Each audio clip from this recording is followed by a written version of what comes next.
অভাবের কারণে ছোটবেলায় চিও এবং তার বোনকে বিক্রি করে দেয় তার বাবা, আর তাদেরকে নিয়ে আসা হয় এমন এক জায়গায় যেখানে মেয়েদেরকে গড়ে তোলা হতো পুরুষদের মনোরঞ্জনের জন্য, যাদেরকে বলা হতো গেইশা বা গিসা। তবে চিওর এসব একদমই ভালো লাগতো না, তাই সে এখান থেকে পালাতে চাইতো। কিন্তু একদিন তার দেখা হয়ে যায় চেয়ারম্যান ইয়ামুরার সাথে। সেদিন থেকেই চিও তাকে ভালোবেসে ফেলে, আর তাকে নিজের করে পাওয়ার জন্য চিও এখন নিজেকে একজন দক্ষ গিসা হিসেবে তৈরি করতে থাকে। কারণ 19 শতকের দিকে জাপানের হাই সোসাইটির লোকেরা সাধারণ দাসীদের সাথে নয়, বরং তারা তাদের সময় কাটাতে চাইতো গিসাদের সাথে, যারা ছিল শিল্প এবং সংস্কৃতির দিক থেকে অনেক বেশি সমৃদ্ধ। তো চিওর এই গিসা হয়ে ওঠার পুরো যাত্রাটা কেমন ছিল এবং এত কিছু করার পর সে কি তার ভালোবাসার মানুষকে নিজের করে পেয়েছিল কিনা, সেই গল্পই জানবো আজ, যার নাম মেমোয়ার অফ আ গেইশা। গল্প শুরু হয় জাপানের একটি গন্ড গ্রামে। আমাদের একটি গরিব পরিবার দেখানো হয়, যে পরিবারের বাবা অর্থের অভাবে তার দুটি মেয়েকে বিক্রি করে দিচ্ছে। আর যেই লোক মেয়ে দুটিকে কিনতে এসেছে সে যখন মেয়েদের টেনে হিচড়ে নৌকায় তুলতে নেয়, তখনই মেয়েগুলো প্রচন্ড কাঁদতে থাকে আর তাদের বাবাকে ডাকতে থাকে। তবে অসহায় বাবার তো কিছুই করার থাকে না। লোকটি মেয়ে দুটিকে নিয়ে চলে যায় ট্রেন স্টেশনে এবং অন্য একজন লোকের হাতে তুলে দেয়। সেই লোকটি ট্রেনে করে মেয়ে দুটিকে নিয়ে চলে আসে অন্য এক শহরে। এই দুটি মেয়ের নাম হলো চিও আর সাতসু। ওই লোকটি একটি বাজে এলাকার বাজে জায়গায় এসে পৌঁছায়। এখানেই সে ওই মেয়ে দুটিকে বিক্রি করবে।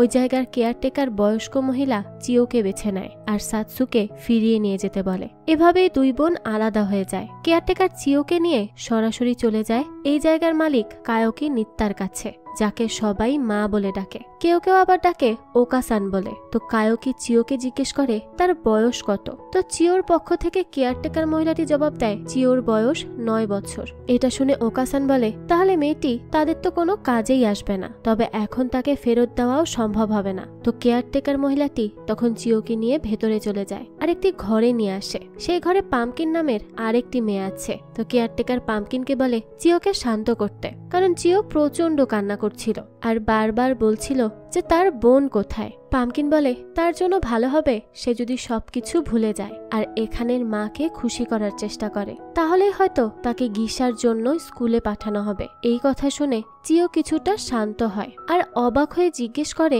কি হওয়ার জন্য স্কুলে পাঠাবে। তখন পামকিন আবারও বলে গিসা হওয়ার জন্য, যেমনটা হাতসো মোমো হয়েছে। তখন তারা যেমন খুশি তেমন চলতে পারবে। চিও আবারও বলে সে তার বোনের কাছে যেতে চায়। পামকিন তখন বলে হয়তো তার বোনও এমন কোনো ওকিয়াতে বিক্রি হয়ে গেছে, তার পরিবার তাদের দুজনকে বিক্রি করে দিয়েছে, তাই আর এসব ভেবে কোনো লাভ নেই। উল্লেখ্য হলো ওকিয়া এমন একটি জায়গা যেখানে সুন্দরী নারীরা থাকে আর তারা নেচে গিয়ে পুরুষদের মন ভোলায়, আর এই ধরনের নারীদেরকেই গিসা বলা হয়। যাই হোক, তো পরদিন থেকে চিওকে ওকিয়াতে কিভাবে চলতে হয় তার শিক্ষা দেয়া শুরু হয়ে যায়। চিও পামকিনকে জিজ্ঞেস করে এখান থেকে তারা কিভাবে বের হবে। পামকিন জানায় ওকিয়া থেকে বের হওয়ার কোনো নিয়ম নেই। এটা শুনে তো চিও অনেক চিন্তায় পড়ে যায়, কারণ তার বোনকে খুঁজে বের করার জন্য এখান থেকে তার বের হওয়া প্রয়োজন। তো একদিন তার দেখা হয়ে যায় এখানকার সবচেয়ে সেরা গিসা হাতসুমামের সাথে। আন্টি অর্থাৎ এখানকার কেয়ারটেকারকে জিজ্ঞেস করে সে জানতে পারে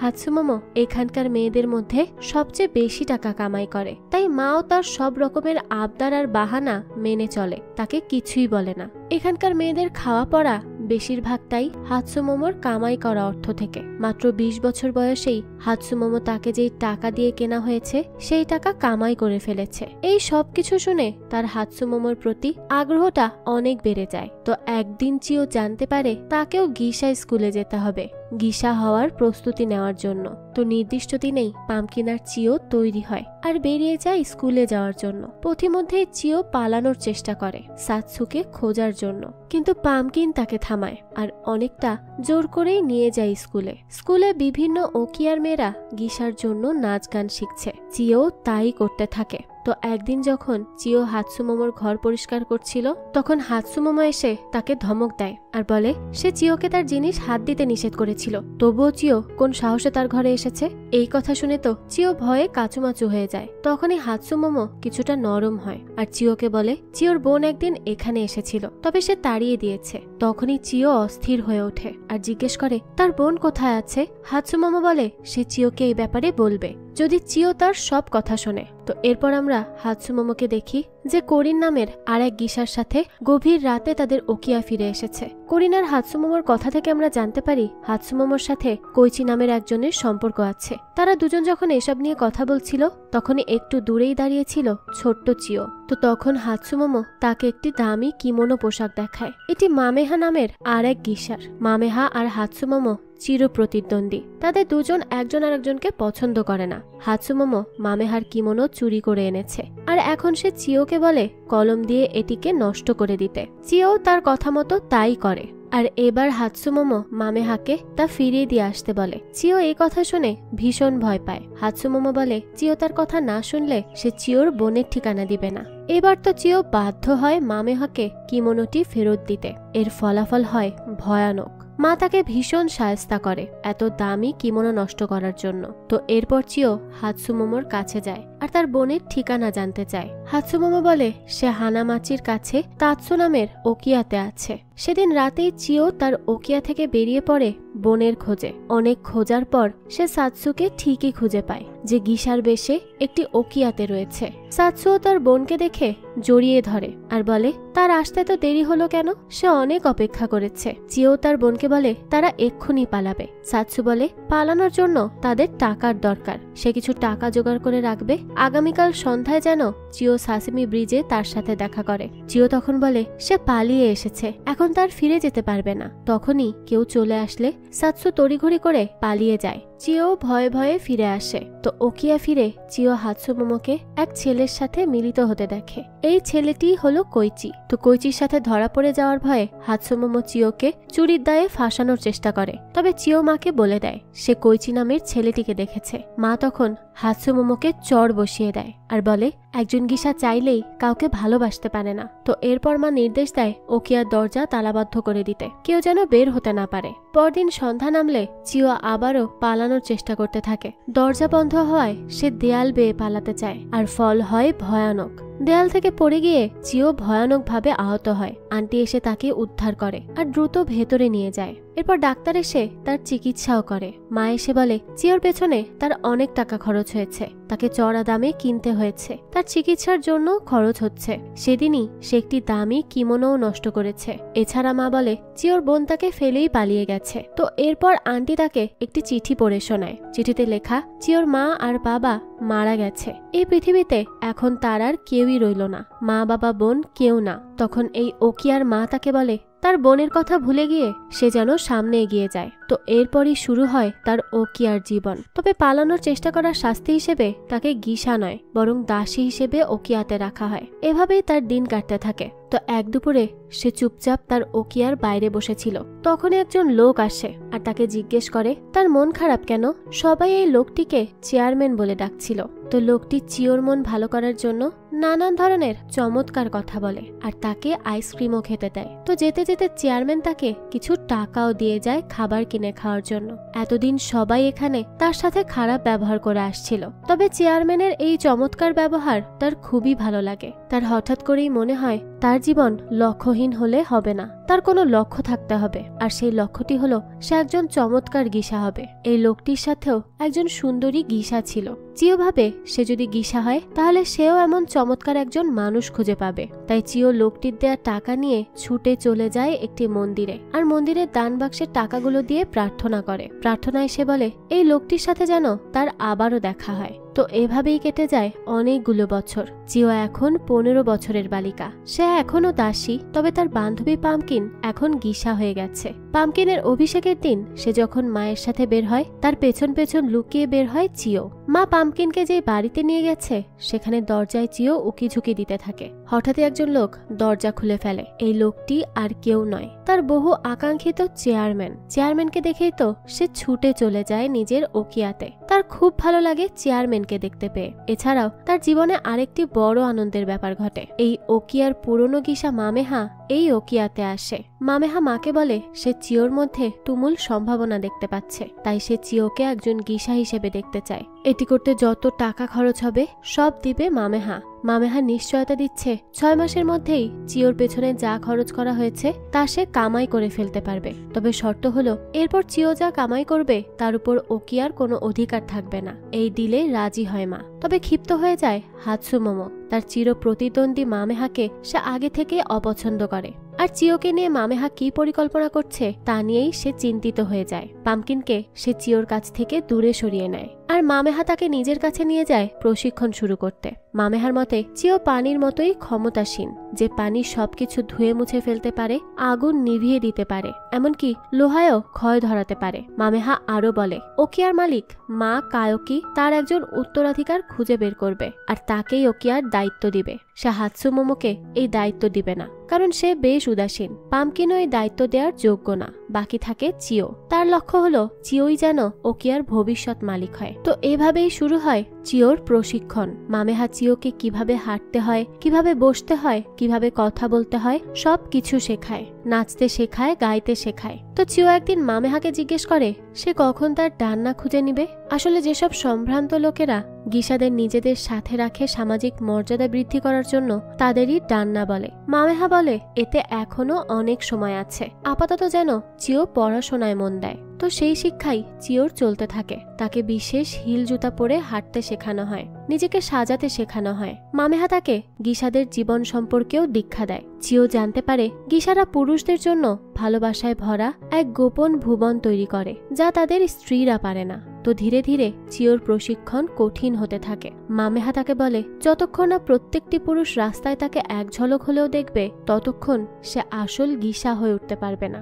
একসময় সে যোগ্যতাও তার হয়ে যায়। সে রাস্তায় বের হলে পুরুষেরা তাকে দেখতে দেখতে দিক বিদিক শূন্য হয়ে যায় আর চিও হয়ে ওঠে একজন খাঁটি গিসা। তো নির্দিষ্ট দিনেই তার অভিষেক হয় গিসা হিসেবে। তাকে সুন্দর করে সাজানো হয়। নিজেকে দেখে মুগ্ধ হয়ে আয়নায় তাকিয়ে থাকে চিও। তো মামেহা তাকে বলে এখন থেকে তার নতুন পরিচয় হবে। সে আর চিও নয়, সে হলো সাইওরি। চিওর সবকিছু তাকে ভুলে যেতে হবে। তো সাইওরি হয়ে একজন মাইকো হিসেবে তার জীবন শুরু হয়। মাইকো হলো শিক্ষানবিশ গিসা। সে যাই করুক না কেন তার মাথায় সবসময় থাকে সেই চেয়ারম্যানের কথা। মনে মনে সাইওরি অর্থাৎ চিও যেন সারাক্ষণ চেয়ারম্যানকেই খুঁজে বেড়ায়। তো তার ক্লায়েন্টদের সামনে প্রথম পারফরমেন্সের দিন সেখানে পামকিনকে নিয়ে চলে আসে হাতসুমোমো। সে বলে সে নতুন মাইকোকে অভিনন্দন জানাতে এসেছে। তো অভিনন্দন জানানোর ভান করে ভালো ভালো কথার আড়ালে হাতসুমোমো তাকে শাসিয়ে যায়। মামেহা বলে হাতসুমোমো চাইলে কিন্তু তার ক্ষতি করতে পারে, তার নামে গুজব ছড়িয়ে তাকে ধাওয়া করে তার ক্লায়েন্ট চুরি করে। তাই তাদের যা করতে হবে তা হলো হাতসুমোমোর প্রভাব থেকে দূরে কোথাও চলে যেতে হবে।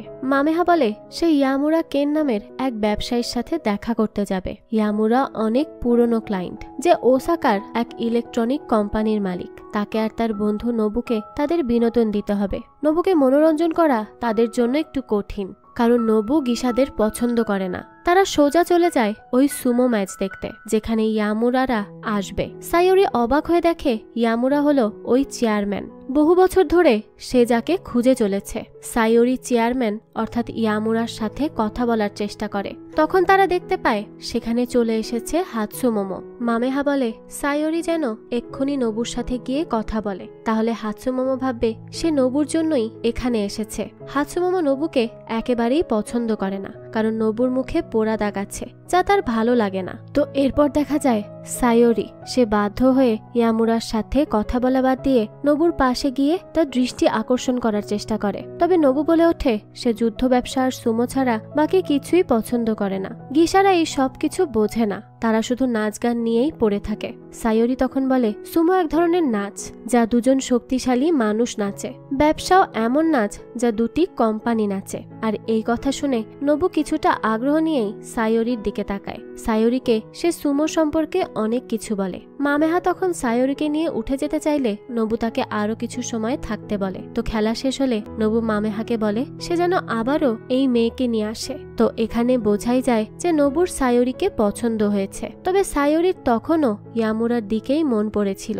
সে ওয়াকিয়াতে ফিরেই পত্রিকা থেকে খুঁজে ইয়ামুরার ছবি খুঁজে বের করে আর তা যত্ন করে নিজের কাছেই রেখে দেয়। আর নিজেকে প্রতিজ্ঞা করে সেই ইয়ামুরাকে একদিন ঠিকই নিজের করে নিবে। ওদিকে মামেহা অন্য এক পরিকল্পনা নিয়ে আগায়। তাই সে সায়োরিকে দিয়ে তার নিজের উরুতে একটি ছুরির আঘাত করায় আর ডাক্তার ক্রেব নামের একজনের কাছে নিয়ে যায়। মামেহা চাইছিল ক্রেব তার প্রতি আকর্ষিত হোক, হয়ও তা। তো বৃদ্ধ ক্রেব সায়োরিকে পছন্দ করে ফেলে। সেদিন রাতে মামেহা আবারও সায়োরিকে নিয়ে যায় নবুর সাথে দেখা করতে। তো সেখানে আরো অন্যান্য সম্ভ্রান্ত পুরুষরা ইয়ামুরা আর নবুও ছিল। নবু সেখানে সায়োরির জন্য উপহার নিয়ে আসে। যদিও সবকিছু ভালো লাগছিল না তার, বারবারই মনে পড়ছিল ইয়ামুরার কথা। তখনই সেখানে হাতসুমোমো আসে আর তার কষ্ট আরো বাড়িয়ে দিয়ে বলে যে তার যা প্রাপ্য সে তাই পাচ্ছে। এরপর সেখান থেকে বেরিয়ে সায়োরি মামেহাকে জিজ্ঞেস করে সে আসলে কি করছে, তার পরিকল্পনা কি। মামেহা বলে শিক্ষানবিষ্কাল শেষ হলে সব গিসাদের নিলামে তোলা হবে। সে নিলামে যত টাকায় সে বিক্রি হবে ততই তার মর্যাদা বাড়বে আর তার মায়ের দেনা পরিশোধ করে স্বাধীন হওয়ার সম্ভাবনাও বাড়বে। সে যা করছে সব নিলামে সায়োরির মূল্য বাড়াতেই করছে। সে সব বড় বড় লোকদের সাথে তার পরিচয় করাচ্ছে। সায়োরি তখন জিজ্ঞেস করে চেয়ারম্যান কি তার নিলামে অংশ নিবে। মামেহা বলে সে নবুর সাথে আছে, তাই চেয়ারম্যান নবুর গিসার প্রতি হাত বাড়াবে না, কারণ তারা বিজনেস পার্টনার। যাই হোক, এরপর তারা চলে যায় ডাক্তার ক্রেবের কাছে। ডাক্তার ক্রেবের দাসী তাদের ভেতরে ঢুকতে দেয় না আর বলে ডাক্তার তার সাথে আর দেখা করতে চায় না। তারা বুঝতে পারে এর পেছনে নিশ্চয়ই হাতসুমোমো আছে। তো সায়োরি যায় পামকিনের কাছে আর তাকে জিজ্ঞেস করে হাতসুমোমো ডাক্তারের কাছে গিয়েছে কিনা। পামকিন প্রথমে কিছুটা ইতস্তত করে, তবে পরে বলে হাতসুমোমো শুধু ডাক্তারের কাছে গেছে তাই না, সে ডাক্তারকে সায়োরির নামে নানান ধরনের আজে বাজে কথাও বলে এসেছে। তাই ডাক্তার সায়োরিকে পছন্দ করছে না। যাই হোক, তার এত কিছু করার পরও সায়োরির বেশ জনপ্রিয়তা বেড়ে যায়। তার নাচ প্রদর্শনের জন্য একটি অনুষ্ঠানের আয়োজনও করা হয়। রাস্তায় রাস্তায় তার পোস্টার লাগে। এই সব কিছু দেখে বেশ রেগে যায় হাতসুমোমো। তো অনুষ্ঠানের দিন বড় বড় সব লোক সেখানে আসে। সে তার নাচ দিয়ে সবাইকে মুগ্ধ করে দেয়, এমনকি ডাক্তারও সেখানে উপস্থিত হয় আর তার প্রশংসা করে। সায়োরি তখন ডাক্তারের হাতে একটি লাল ব্যাজ তুলে দেয় তার আগ্রহের কথা জানাতে। তো কিছুক্ষণ পর মামেহার ডান্না ব্যারন বলে তার হয়ে সায়োরি এক জায়গায় যাক, তার কিছু গুরুত্বপূর্ণ মানুষের মনোরঞ্জন করতে হবে। মামেহা এতে রাজি হতে চায় না, তবে ব্যারনকে নিষেধ করাও তার পক্ষে সম্ভব না। তবে মামেহা সায়োরিকে সাবধান করে দেয় এই বলে যে ব্যারন সুন্দরী মেয়েদের পেলে কিন্তু ছাড়ে না, তাই সে যেন সাবধানে থাকে। তো এরপর সায়োরি চলে যায় ব্যারনের বাগান বাড়িতে, যেখানে পার্টি হচ্ছে। তো পার্টিতে একসময় ইয়ামুরা আসে। সে সায়োরিকে এক পাশে নিয়ে যায় কথা বলার জন্য। ইয়ামুরা বলে সে সায়োরিকে ধন্যবাদ জানাতে চায়, কারণ সায়োরি তার বন্ধু নবুকে বেছে নিয়েছে আর তার সাথে থাকছে। নবু সবসময় একা একা থাকে, তার একজন সঙ্গী দরকার ছিল। ইয়ামুরা আরো বলে নবু তার জন্য অনেক কিছু। সে যখন একবার এক বিস্ফোরণে মরতে বসেছিল, নবুই তাকে বাঁচায়। তার ক্ষত এখন নবু নিজের শরীরে নিয়ে ঘুরছে। নবু তাকে অনেক কিছু শিখিয়েছে জীবনে। সায়োরি বলে সে নবুকে এজন্যই পছন্দ করেছে, কারণ ইয়ামুরা তাকে পছন্দ করে। সায়োরির এই উক্তির পেছনের কারণ সে ধরতে পারার আগেই ব্যারন এসে সায়োরিকে ডেকে নিয়ে যায়। ব্যারন সায়োরিকে তার বাড়ির ভেতর নেয় আর বলে সে তাকে খুব দামি একটি কিমোনো দিতে চায়। কিমোনো পেয়ে সায়োরি ব্যারনকে ধন্যবাদ জানায় আর বলে সে মামেহার কাছে গিয়ে কিমোনোটি পরে দেখবে। ব্যারন তাকে তখনই কিমোনো পরতে বলে আর তার পোশাক খুলতে শুরু করে। সায়োরি তাকে বাধা দিলে ব্যারন বলে সে তাই করছে যা অন্য পুরুষেরাও তার সাথে করবে। সায়োরি তখন আর নিজেকে বাঁচাতে পারে না। তো মামেহা পরদিন তার উপর ভীষণ ক্ষিপ্ত হয়ে যায়। সে সায়োরিকে বলেছিল সাবধানে থাকার জন্য। এখন সায়োরির আর কোনো মূল্য নেই, কারণ গিসা নিলামে তখনই মূল্যবান যখন সে কুমারী থাকে। যাই হোক, নিলামের দিন চলে আসে। সবাই উৎকণ্ঠার সাথে অপেক্ষা করতে থাকে। একসময় মামেহা এসে বলে সায়োরি ইতিহাস সৃষ্টি করেছে। সে গিসাদের মধ্যে সবচেয়ে বেশি টাকায় নিলামে উঠেছে। সে প্রায় 15,000 ইয়েনে বিক্রি হয়েছে। মামেহার চেয়েও তার মূল্য বেশি এসেছে। এই কথা শুনে হাতসুমোমো বেশ ক্ষুব্ধ হয়ে যায়। তার ক্ষোভ আরো বাড়ে যখন মা বলে সে তার উত্তরাধিকার হিসেবে এই ওকিয়ার ভবিষ্যৎ মালিক করবে সায়োরিকে। শুধু তাই নয়, মা হাতসুমোমোর বড় ঘরটিও সায়োরিকে দিয়ে দেয়। হাতসুমোমো তখন বলে সে তাদের দেখে নিবে। এই বলে সে বেরিয়ে যায়। সায়োরি তখন যায় মামেহার কাছে আর সবকিছুর জন্য তাকে ধন্যবাদ জানায়। সায়োরি এরপর জিজ্ঞেস করে কে তাকে এত দাম দিয়ে কিনলো। মামেহা জানায় ডাক্তার ক্রেব। সায়োরি তখন জিজ্ঞেস করে এতে নবুর রাগ হয়েছে কি।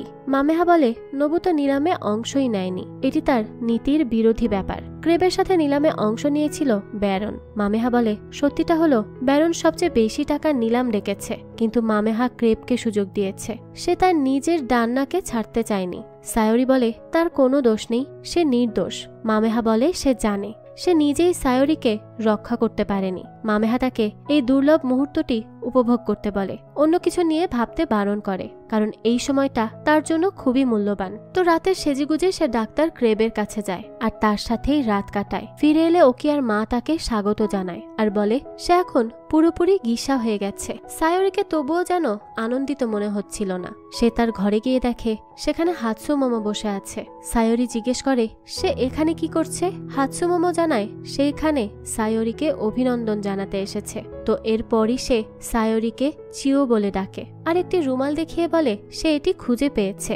সায়োরি দেখে এটি সেই চেয়ারম্যান ইয়ামুরার রুমাল, যা সে বহু বছর ধরে সামলে রেখেছে। হাতসুমোমো বলে সায়োরিও তাহলে তার মতো ভালোবেসেছিল, কিন্তু ভালোবাসার মানুষকে পায়নি। সায়োরি তখন তার কথার কোনোই জবাব দেয় না আর হুট করেই হাতসুমোমোর উপর ঝাঁপিয়ে পড়ে ওই রুমালটি নিয়ে নেয়ার জন্য। দুজনের মধ্যে তখন অনেক হাতাহাতি হয়। হাতাহাতিতে মোমবাতির আগুন ঘরে লেগে যায়। সেই আগুন ছড়িয়ে পড়ে সবখানে। সবাই যখন আগুন নেভানোর চেষ্টা করছিল তখন হাতসুমোমো আরো বেশ কিছু ল্যাম্প ভেঙে আগুন ছড়িয়ে দিতে থাকে। সে যেন তার ভেতরের আগুনই চারদিকে ছড়িয়ে দিচ্ছে। এরপর সে ওকিয়া থেকে বের হয়ে কোথাও চলে যায়। তাকে আর কখনোই দেখা যায়নি। তো সে যখন চলে যাচ্ছিল তখন উপরে দাঁড়িয়ে সায়োরি তাকে দেখতে থাকে আর ভাবতে থাকে সে নিজেও হাতসুমোমোর মতো হতে পারত। হাতসুমোমো আর সে ভিন্ন নয়, তারা দুজনই কাউকে ভালোবেসেছিল যাকে তাদের পাওয়ার কোনো সম্ভাবনা নেই। যখন হাতসুমোমো চলে যাচ্ছিল সায়োরির কাছে মনে হতে থাকে সে যেন তার নিজের ভবিষ্যৎকেই দেখতে পাচ্ছে। তবে তার ভবিষ্যৎটা ছিল অন্যরকম, কারণ তখনই জাপানে শুরু হয়ে যায় দ্বিতীয় বিশ্বযুদ্ধ। ওকিয়ার এলাকাটি অনেক বেশি ঝুঁকিপূর্ণ হওয়ায় সেখানের মেয়েদের নিরাপদে সরিয়ে নেওয়া হয়। তো চেয়ারম্যান সেখানে চলে আসে আর সব মেয়েদের সাহায্য করার চেষ্টা করে। সে মামেহা আর সায়োরিকেও খুঁজে বের করে দুজনকে দুই জায়গায় পাঠিয়ে দেয় যেখানে তারা নিরাপদে থাকতে পারবে। মামেহার জন্য সে নার্সের চাকরির ব্যবস্থা করে আর সায়োরিকে দূর পাহাড়ি অঞ্চলে একটি কিমোনো তৈরির কারখানায় কাজের ব্যবস্থা করে দেয়। সায়োরি এই সব রেখে যেতে চাইছিল না, তবে চেয়ারম্যান বলে সেখানেই সে সবচেয়ে বেশি নিরাপদে থাকবে। সায়োরি তখন চেয়ারম্যানকে জিজ্ঞেস করে সে কেন এই জায়গা ছেড়ে যাচ্ছে না। তখন চেয়ারম্যান ইয়ামুরা বলে সে যেতে পারবে না, কারণ তার ফ্যাক্টরি এখানে আছে, তার ফ্যাক্টরি ছেড়ে যাওয়া সম্ভব না। তো সায়োরি যখন চলে যাচ্ছিল সে ফিরে ফিরে বারবার শুধুই ইয়ামুরাকে দেখতে থাকে। তো এরপরই সে পাহাড়ি অঞ্চলে গিয়ে তার সময় কাটাতে থাকে। একের পর এক বছর কাটতে থাকে, কিন্তু কোনোই খবর আসে না, শুধুমাত্র যুদ্ধের ধ্বংসলীলার খবর ছাড়া। তার কাছে মনে হয় সে বুঝি কখনোই গিসা ছিল না, সব সময় এই পাহাড়ি অঞ্চলেই পড়েছিল। তার আগের জীবনটা পুরোটাই বুঝি কল্পনা। এখানে শুধু কাজ করে যাওয়া আর খাওয়া ছাড়া কোনো কিছুই বুঝি তার জীবনে ছিল না। একদিন একজন এসে বলে তার কাছে ওসাকা থেকে এক লোক এসেছে। সায়োরি তো এই কথা শুনেই ছুটতে ছুটতে সেদিকে যায় আর ভাবতে থাকে সে বুঝি চেয়ারম্যানকে দেখবে। তবে দেখতে পায় সেখানে এসেছে নবু। নবুর কাছ থেকে সে সব খবর পায় যে ব্যারেন আত্মহনন করে নিয়েছে, ওকিয়া বন্ধ হয়ে গেছে। তবে ওই ওকিয়ার মা সেখানেই আছে, আর পামকিনো তার আর ইয়ামুরার যে কোম্পানি সেটি এখন একেবারেই শেষ হয়ে গেছে। নবু বলে সে জানে এখনো সায়োরির ভেতরে পুরনো গিসা লুকিয়ে আছে আর সে গিসারই সাহায্য দরকার নবু ও ইয়েমুরার কোম্পানিকে নতুন করে তৈরি করার জন্য। সায়োরি বলে সে কি বা করতে পারে। তখন নবু জানায় তাদের দুজনের এখন আমেরিকানদের অর্থায়ন দরকার কোম্পানি নতুন করে শুরু করার জন্য, তাই আমেরিকানদের মন খুশি করে দিতে হবে। এই কাজ একজন গিসা ছাড়া আর কেউ ভালো করতে পারে না। সায়োরি যদি গিসা হয়ে তাদের পাশে দাঁড়ায় তারা আবারও নতুন করে সব শুরু করতে পারবে। সায়োরি তখন বলে ওঠে তা সম্ভব না, কারণ তার আগের জীবনের কিছুই মনে নেই। নবু বলে সে বিশ্বাস করে না, এখনো সায়োরির চোখ যে কোনো পুরুষের মন গলাতে বাধ্য। সবচেয়ে বড় কথা হলো তার আর চেয়ারম্যান ইয়ামুরার সাহায্য দরকার এখন। তো ইয়ামুরার কথা শুনে সে ঠিক করে সে তাদের সাহায্য করবে, আর সেজন্যই সে তার পুরনো জায়গায় ফিরে আসে যেখানে এখন আমেরিকার সেনাদেরই রাজত্ব। তারা আবার জাপানি নারীদের খুব পছন্দ করে। প্রত্যেকটি সেনা তার দিকে এমন ভাবে তাকিয়ে থাকে যেন তারা তাকে কামনা করছে। সায়োরি জানে তার পুরনো রূপ ফিরে পেতে তাকে সবচেয়ে বেশি যে সাহায্য করতে পারবে সে হলো মামেহা। তাই সে মামেহার কাছে চলে যায়। মামেহার অবস্থা একেবারেই বিধ্বস্ত। সে খুবই কষ্ট করে নিজের জীবনপাত করে। সে তার দামি কিমোনোগুলো আর সাজ পোশাক সবই বিক্রি করে দিয়েছে শুধুমাত্র খাওয়া পড়ার জন্য। এখন বহু কষ্টে সে তার জীবন ধারণ করে, আর ব্যারনের মৃত্যুও তাকে অনেকটা ভেঙে দিয়েছে। তাই সে রাজি হতে চায় না, কিন্তু সায়োরি তাকে কোনোভাবে রাজি করায়, ঠিক যেভাবে করে নবু সায়োরিকে রাজি করিয়েছিল সেভাবেই। মামেহা এবার সায়োরির জন্য তার একটি পুরনো কিমোনো বের করে, যেটি সে বিক্রি করেনি, কারণ সে ব্যারনের গিসা হওয়ার পর ব্যারন তাকে প্রথম এটি উপহার দিয়েছিল। তো এরপর সায়োরি চলে যায় পামকিনকে খুঁজতে। পামকিনকে দেখা যায় আমেরিকান সৈন্যদের সাথে সে সময় কাটাচ্ছে। সায়োরি তখন পামকিনের কাছে বারবার দুঃখ প্রকাশ করে, কারণ পামকিনকে ফেলেই সে চলে গিয়েছিল।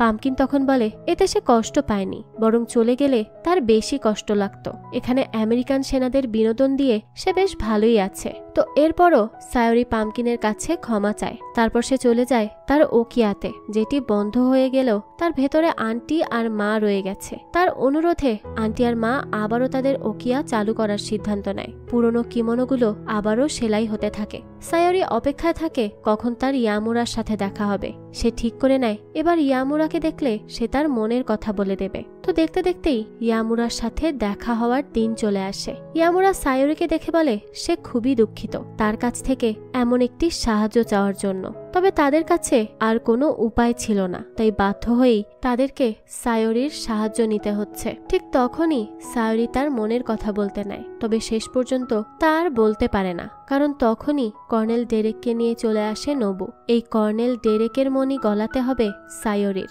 কারণ কর্নেল ডেরেকই পারবে তাদের আমেরিকান অর্থায়ন এনে দিতে। দেখা যায় অন্য সব পুরুষের মতো কর্নেল সায়োরিকে প্রথম দেখাতেই মুগ্ধ হয়ে যায়। পামকিনও তার আমেরিকান ডান্না নিয়ে চলে আসে। এছাড়াও তার প্রিয় কিমোনো পরে আসে মামেহা। তারা সবাই আমেরিকান সেনাদের প্লেনে চড়ে ফুর্তি করতে চলে। সে রাতে যখন তারা সবাই আনন্দ ফুর্তি করছিল, তখনই পামকিন বলে ওঠে তারা একটি খেলা খেলতে পারে। সেই খেলাটি হলো তারা প্রত্যেকে একটি সত্যি আর একটি মিথ্যা বলবে, বাকিরা খুঁজে বের করবে কোনটি মিথ্যা। বের করতে পারলে যে বলেছে তার শাস্তি হবে। তো সবাই আনন্দের সাথে সেই খেলা খেলতে শুরু করে। সায়োরির যখন বলার সময় আসে, তখন সে বলতে থাকে সে যখন ছোট ছিল এক অপরিচিত লোক তাকে আইসক্রিম কিনে দেয়। সেদিনের পর থেকে তার মনে ওই লোকটির জন্য অন্যরকম একটি জায়গা তৈরি হয়ে যায়। তবে সে তার গল্প শেষ করতে পারে না। সবাই তখন অন্য কিছু নিয়েই মেতে ওঠে।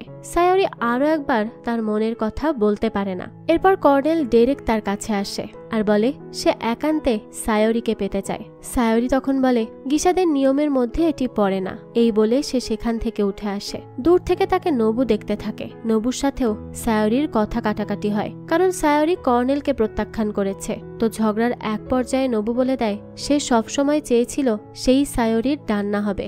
সায়োরিকে দেখার আগে খুবই শৃঙ্খলার একজন মানুষ ছিল সে, তবে সায়োরি তার জীবন এলোমেলো করে দিয়েছে। তো সায়োরি বলে তার পক্ষে সম্ভব হবে না। তো এই সবকিছু শুনে মামেহা তাকে বলে তার অবশ্যই নবুকে হ্যাঁ বলা উচিত, আর তাকে তার ডান্না করে নেওয়া উচিত। একজন ডান্না থাকলে তার জীবনে আর চিন্তার কিছুই নেই, তাকে নিজের ভরণ পোষণের জন্য কিচ্ছু করতে হবে না। সায়োরি বলে সে এমন জীবন চায় না, সে এমন একটি জীবন চায় যা তার নিজের হবে। মামেহা বলে তাদের গিসাদের হাতে এতটা সুবিধা নেই যে তারা নিজের ইচ্ছা মতো জীবন খুঁজে নিতে পারে। এছাড়াও নবু তার জীবন বাঁচিয়েছে, সবসময় তাকে নানাভাবে সাহায্য করেছে, তাই তার অবশ্যই উচিত নবুকে গ্রহণ করা। তখন সায়োরি সেখান থেকে বেরিয়ে যায় আর পামকিনকে বলে তাকে সাহায্য করার জন্য। আর সেই সাহায্যটা হলো ঠিক 9টার সময় সে যেন নবুকে তার ঘরে নিয়ে আসে, আর নবুকে যেন না বলে যে সে তাকে নিয়ে যেতে বলেছে। পামকিন তখন জানায় সে এই কাজ করে দিবে। তো রাত 9টায় সায়োরি কর্নেলকে তার ঘরে নিয়ে আসে আর তার সাথে অন্তরঙ্গ হতে শুরু করে। সে চাইছিল নবু এই সব কিছু দেখে নিজে থেকেই সায়োরির কাছ থেকে সরে যাক, তবে বিধি বাম, সেখানে নবু আসে না, বরং চলে আসে চেয়ারম্যান ইয়ামুরা। এই দৃশ্য দেখে তো চুপচাপ সেখান থেকে বেরিয়ে পড়ে ইয়ামুরা। সায়োরি তখন জিজ্ঞেস করে কেন পামকিন চেয়ারম্যানকে নিয়ে আসলো। পামকিন বলে সে জানে সায়োরি চেয়ারম্যানকে পছন্দ করে, আর পামকিন চাইছিল তাকে মন ভাঙার কষ্ট দেওয়ার জন্য, কারণ একদিন সায়োরির কারণেই পাম্পকিনকে ওকিয়ার উত্তরাধিকার হতে দেয়া হয়নি। পাম্পকিন তা কখনোই ভুলবে না। এরকম একটি প্রতিশোধের আশাতেই সে ছিল। এই বলেই পাম্পকিন চলে যায় আর রাগে দুঃখে কাঁদতে থাকে সায়োরি। পরদিন সে আবারও চলে যায় সেই পাহাড়ের চূড়ায় আর বহুদিন ধরে তার কাছে যত্ন করে রাখা চেয়ারম্যানের রুমালটি উড়িয়ে দেয়। এভাবে সে তার জীবন থেকে চেয়ারম্যানের অধ্যায় শেষ করে। সায়োরি বুঝে যায় সে কখনোই তার ভালোবাসার মানুষকে পাবে না। তবে আসলেই কি তাই? তো এরপর কেটে যায় অনেকগুলো দিন। আমেরিকান অর্থায়ন পেয়ে নোবু এখন জাপানের সবচেয়ে ধনীদের একজন। আর কিছুদিনের মধ্যে সায়োরির ডান্নাও হতে চলেছে সে। সায়োরি তাকে ডান্না হিসেবে মেনে নিবে। এই নিয়ে ওকিয়ার মা বেশ খুশি। সে বলে এই ওকিয়ার মধ্যে সবচেয়ে সৌভাগ্যবতী মেয়ে আর ভাগ্যবতী গিসা হলো সায়োরি। সায়োরিও তা চুপচাপ মেনে নেয় আর মৃদুস্বরে বলে এরকম জীবনই তো একজন গিসা চায়। এর পরের দৃশ্যে আমরা সায়োরিকে খুব সুন্দর একটি জায়গায় দাঁড়িয়ে থাকতে দেখি। এখানে সে নোবুর জন্যই অপেক্ষা করছিল। তবে সেখানে নোবু আসে না, বরং আসে চেয়ারম্যান ইয়ামুরা। ইয়ামুরা বলে নোবু এখন আর আসবে না, তার সায়োরির প্রতি আগ্রহ কমে গেছে। সায়োরি আইল্যান্ডে যা হয়েছিল তার জন্য তার কাছ থেকে ক্ষমা চায়। ইয়ামুরা তখন বলে তার ক্ষমা চাওয়ার কিচ্ছু নেই, বরং ইয়ামুরার ক্ষমা চাওয়া উচিত। সায়োরি তো তার কথা বুঝতে পারে না। ইয়ামুরা তখন তাকে বলে সেদিন সত্য মিথ্যা গল্পের খেলায় সেও একটি সত্য গল্প বলতে চেয়েছিল। বহু বছর আগে সে একবার ওকিয়ার সামনে দিয়ে যাচ্ছিল। সেখানে নীল নয়না ছোট্ট মেয়েকে দেখে মেয়েটিকে আইসক্রিম কিনে দেয় সে আর নিজের মনে জায়গা দিয়ে দেয়। সায়োরি অবাক হয়ে বলে তার তাহলে মনে আছে? সেই তো ওই ছোট্ট মেয়েটি। ইয়ামুরা বলে অবশ্যই তার মনে আছে। সেই মামেহাকে পাঠিয়েছিল যেন মামেহা তাকে একটি গিসা বানিয়ে তোলে। এই সব কিছু শুনে সায়োরি খুবই অবাক হয় আর বলে চেয়ারম্যানের উচিত ছিল অনেক আগে এই সব কিছু তাকে বলা। ইয়ামুরা বলে সে এসব কিছু বলেনি, কারণ সে দেখছিল তার বন্ধু নোবু তার সাথে ভালো আছে। সে নোবুর খুশির প্রাধান্য দিতে চেয়েছিল, কিন্তু এখন আর সে সহ্য করতে পারছে না। এই বলে সে সায়োরিকে জড়িয়ে ধরে আর তারা দুজন একে অপরের কাছাকাছি চলে আসে। এভাবে করেই সায়োরির বহু বছরের ভালোবাসা পূর্ণতা পায়। অনেক নিষ্ঠুরতার পর তার জীবন এখন ভালোবাসায় পরিপূর্ণ হয়। সেদিন মন্দিরে করা তার প্রার্থনাও পূরণ হয় এতদিনে। আর এরই মাধ্যমে শেষ হয় একটি গিসার স্মৃতিকথা। তো এই গল্পটি আপনাদের কাছে কেমন লেগেছে সেটা অবশ্যই আমাদের কমেন্ট করে জানাবেন। যদি এতটুকুও ভালো লেগে থাকে তাহলে একটি লাইক দিয়ে যাবেন। আর হ্যাঁ, আমাদের এই চ্যানেলে কিন্তু প্রতিনিয়ত নতুন নতুন ভিডিও আপলোড করা হয়। সেই সব ভিডিওর আপডেট পেতে চ্যানেলটিকে সাবস্ক্রাইব করে বেল আইকনে অল দিয়ে রাখতে কিন্তু ভুলবেন না। আজকে তাহলে এই পর্যন্তই। আবারও হাজির হব নতুন কোনো ভিডিও নিয়ে। সেই পর্যন্ত সবাই ভালো থাকবেন। ধন্যবাদ।